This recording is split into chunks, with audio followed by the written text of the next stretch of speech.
The thing about Chelsea is life is never boring.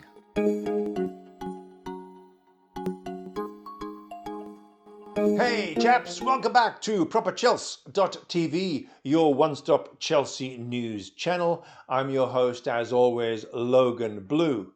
Now, if you're anything like me, you love these big games, right? The games against, I was going to say title rivals, but we're not in the title race, let's be honest. So we'll say games against the big six, the other members of the big six, right? You know, the Liverpools, Man United, Arsenal's, etc., right? Man City's and whatnot. Those games are great because there's so much on the line. Do you want to know what it's not so easy to get excited about? Games against teams like Noah. When we can play our B team and beat them 8-0, when we know our B team ain't all that because, hey, the one time it comes up against a half decent team like Newcastle in the League Cup, we lose easily and we're just pants for the entire game, right? Just insipid, lackluster performance. So we know, even though we like to think otherwise, we know our B team ain't all that, right?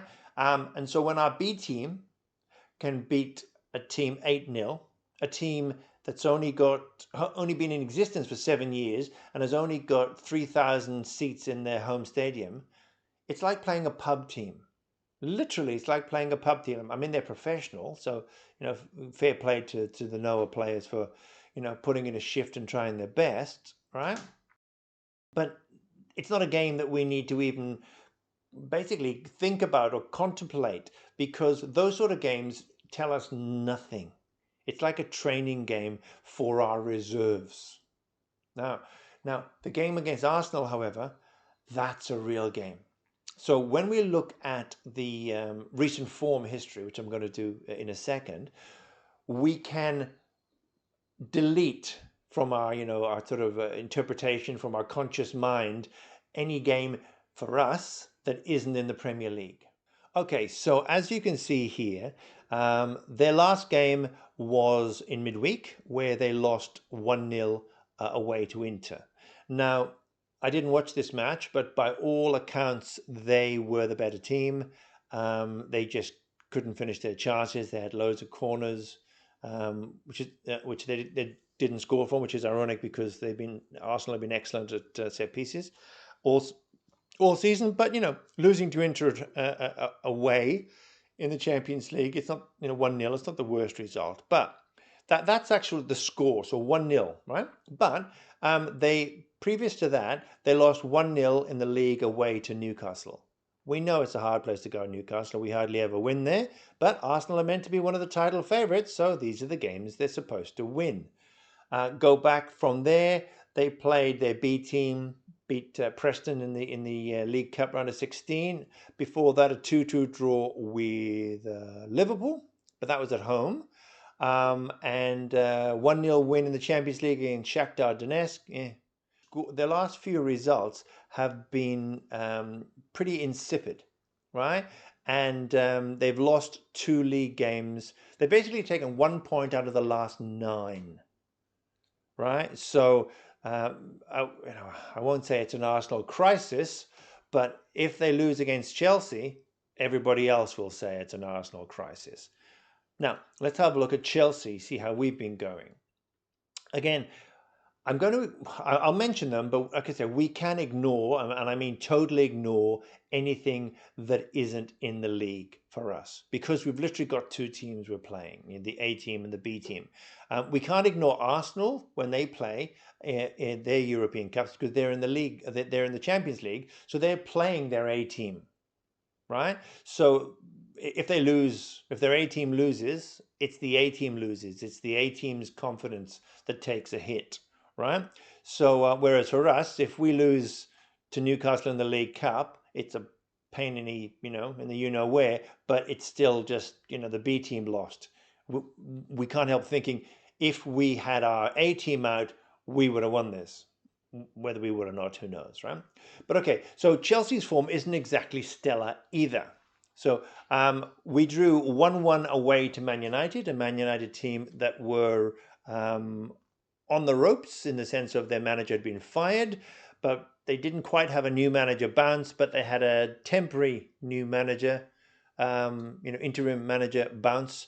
So they were up for it, but still, Chelsea should have won that game. But we were just lackluster, and the manager tried to overthink things, and we paid for it. We just didn't deserve to win that. We didn't deserve to lose that. Nobody deserved to win it. It was that bad a game. If anything, a draw is the fair result. Before that, we lost again in the League Cup, as we know, 2-0, but it's irrelevant, completely different team. We beat Newcastle 2-1 the previous week.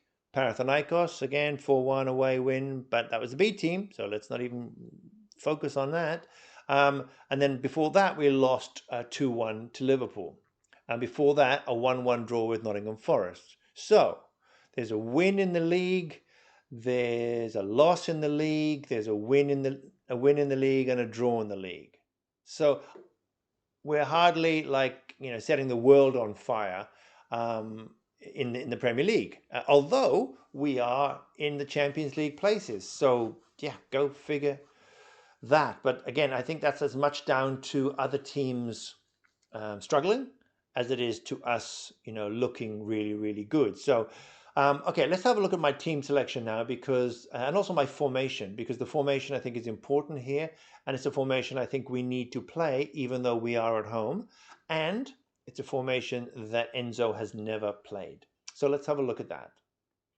Okay, so as you can see, we've got Sanchez in goal because we don't really have another choice. And when you see Jurgensen play in the Conference League, he looks very nervous. It's like he makes some good saves. He's a good shot stopper, but then again, so is Sanchez. But with his feet, Jurgensen just looks like he can't get rid of the ball quick enough, right? I haven't seen him make any howlers, but he's hardly brilliant with his feet. But then again, neither is Sanchez, despite what Enzo thinks. But we haven't got a choice. He's our number one. He's going to be in goals. So I've got Cucurella at the left back. Now, I'm sick to death of this, so let's play James at left back and let's play Gusto at right back, and then James can invert it. No, just play the best players in their natural position to get the best performances out of them, right? It's not rocket science. Stop overthinking it, Enzo, okay? Cucurella is by far and away our best left back. Play him as a left back, okay? In the center of defense, we've got Colwell and Fofana. Everyone's fit, but our B team defenders are pretty average. Let's not beat around the bush. Every time you see them, you think, oh, yeah, they weren't that great. And sometimes we're playing a pub team, as I said. So if you can't be great against a pub team, what hope have you got to get in the A team? And I've got James on the right now.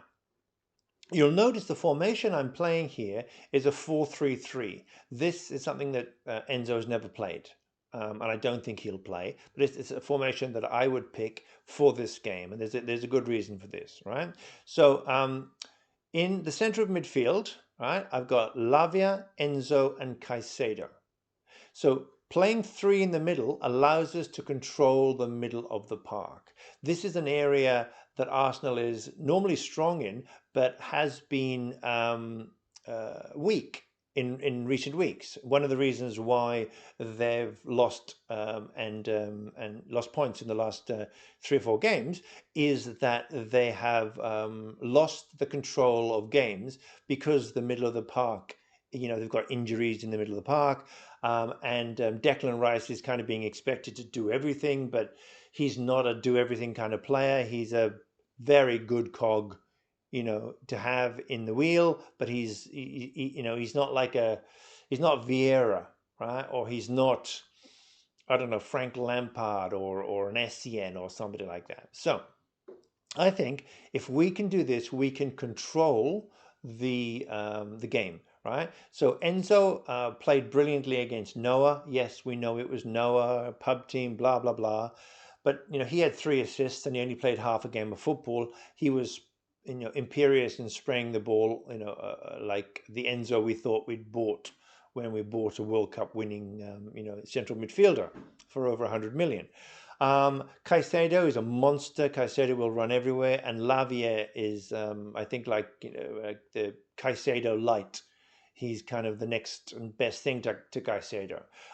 So I think if we do this, then realistically Enzo will move forward more or less into from an 8 to a 10, you might say. But his defensive duties and kind of position as a quarterback is what I want here. I want him to be the guy, spraying the balls around. Now, to allow us to play this 4-3-3 formation, I've had to make a few changes up front. Now, the change means that Madueke is dropped. Now that's okay for me because Madueke has been poor these last few games, so I think he's due to be dropped. And if Sancho was available and we were playing the normal formation, I would have Neto and Sancho on the wings, Neto on the left and Sancho on the left and Neto on the right. Okay, but doing it this way, we play Palmer on the right. Now, before you jump up and down and say, "Oh yes, but we're gonna," you just play players in their best position, and if you put him there, that's not his best position. Well, he scored 22 bloody goals or something last season from this position. This is a great position for Palmer, right? This is a much better position for him, for me, because I would rather him in this position. And obviously, he's got license to come in centre to the 10 role. That's no problem at all. I'm quite happy for him to do that, and he will do that. He'll come in on his left, yeah. But he will be able to be part quarterback, part right winger. Yeah. Jackson in the middle, Neto on the left. That's kind of, rinse repeat from our normal kind of formation. Now, the one thing with Palmer on the right is he's not a wide hug the touchline, chalk on your boots type of winger that Enzo likes, which is one of the reasons why he plays him centrally. But what's been happening in the way that Enzo has been playing is that Palmer is going further and further back. So he ends up basically in front of the right back, right? And it's too far away from goal. Yes, he's got a brilliant range of passes. He can, fire, ping a ball 60 yards, onto a dime kind of thing. Great, great. But those are the outliers. When he's in that position, he tends to play 1-2s or shorter passes or just passes it central to Caicedo or somebody like that, right? I don't think we're getting the best of him when he's in our half of the field. I just don't. He needs to be in the attacking half. This will force him to be the attacking half because we've got players there. Now, with the way that Enzo likes to play, Cucurella is the guy that I want to come in and invert. Okay, so when Cucurella inverts, Enzo will come forward and Cucurella will be at the base of a diamond. Okay, Enzo will be at the front of the diamond, Caicedo and Lavia on either side of the diamond. This allows us to control that space. And if Enzo is further back, right, then Jackson drops back and Jackson becomes the head of the diamond, right? This allows us a lot of formational sort of changes, on the fly, because our players, A, they're intelligent, but B, they can move inside or outside depending on what phase of the play we're in, and whether we've got the ball or whether we don't have the ball. Okay, so I think a 4-3-3 allows us the best way forward to win this game, right? Obviously, then I think Mudryk would be somebody I'd be wanting to bring on late in the game to run at the tired Arsenal legs, because the Arsenal legs will be tired because they just all played, remember, midweek against Inter and lost. So they've got all the travel to Italy, travel back from Italy, knowing that they're lost, feeling really bad about themselves, and the manager's in the ear trying to rev them up. But guess what? Maybe it's not quite so easy to get revved up because they've been playing pretty rubbish for the last 3-4 games, last month or so. They really haven't been their imperious best. So maybe doubt starts creeping in. So that feeling of we're going to win every time we step on the field, maybe that's not there. And that's something we can exploit if we are strong and resolute in our approach to this. And by that, I mean in the back.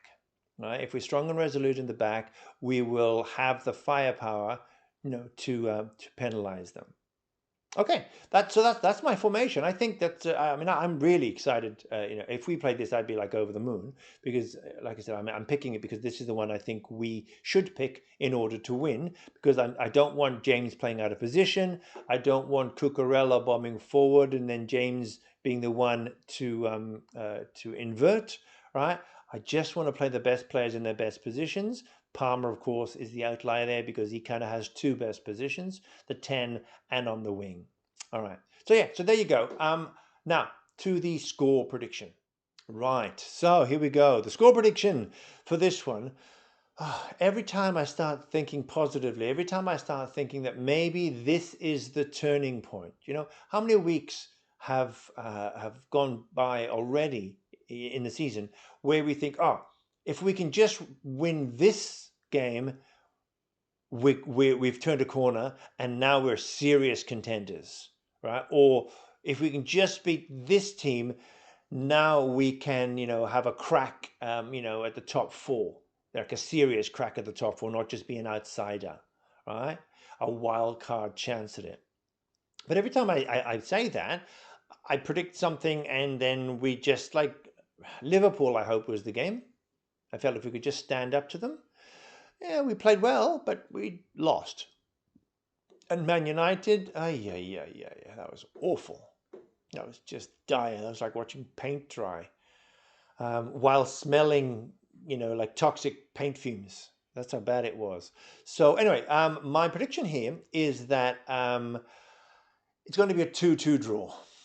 All right, I'd love to think we can win, but I don't think Enzo will pick this formation. I think he will pick the same 4-2-3-1 formation that he normally picks. I think James will be on where Cucurella should be, and Gusto will be on the right, and Enzo will be on the bench, and Palmer will be in the 10, and Madueke will be in the Palmer position, right? It'll just be rinse repeat. But guess what? That experiment hasn't been working.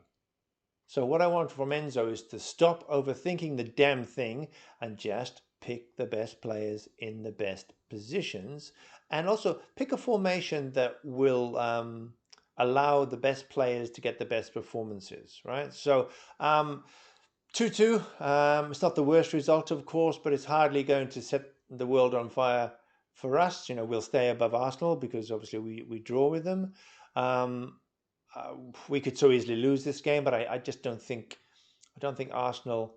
I think we're better than Arsenal think we are, and I don't think Arsenal are as good as they think they are. So I think it'll be a 2-2 draw. Unlike the Man United game, I think this will be an entertaining 2-2 draw.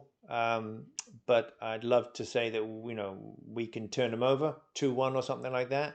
And if I come back when I do the match review, the match analysis, on Monday, gosh, I'd love to be able to say, well, so much for my prediction, I was wrong. But like I said, 2-2 is where I think this one will land. Okay, then, that's all the news that's fit to print, and quite a bit that isn't. As always, thank you again for watching. Don't forget to like and subscribe, and God bless, look after yourselves, and I'll see you in the next one.